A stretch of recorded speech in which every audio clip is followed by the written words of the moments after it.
এই Brazil fan নন, এই যে জার্সিটা আছে না, হলুদ জার্সি, পুরো বিশাল মতো লাগতেছে আমার।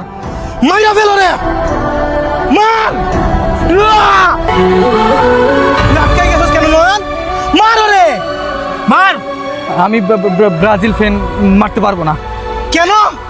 ছোট থেকে বড় হয়েছি ব্রাজিল কইরা। লাস্টবার যখন আর্জেন্টিনা পুরস্কার নিল, এরপর থেকে এলাকাবাসীর মুখ দেখাইতে পারি নাই। ফ্যামিলি, এলাকাবাসী জোর করে আমাকে আর্জেন্টিনার সাপোর্টার বানাই ফেলাইছে। তুই মারতে পারবি না সুমন, এই কাজ তোর করতে হবে। মার রে। কি হলো, মার।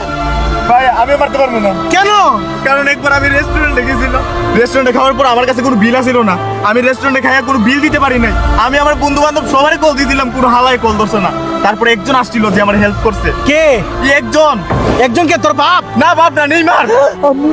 এই কারণে আমি ওরে মারতে পারবো না। আমিও ব্রাজিল ফ্যান।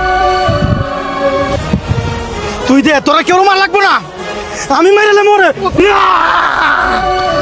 বস মারেন মারেন। আমার পক্ষে মারা সম্ভব না। কেন? কেন? কারণটা আমি বলতে পারবো না। কেন মারতে পারবেন না আপনি? মারতে পারবেন না আপনি? কারণ আমার গার্লফ্রেন্ড ব্রাজিল সাপোর্ট করে, আর আমি যদি ব্রাজিল সাপোর্টারকে মারি, আমার গার্লফ্রেন্ড আমার সাথে ব্রেকআপ করে নেবো।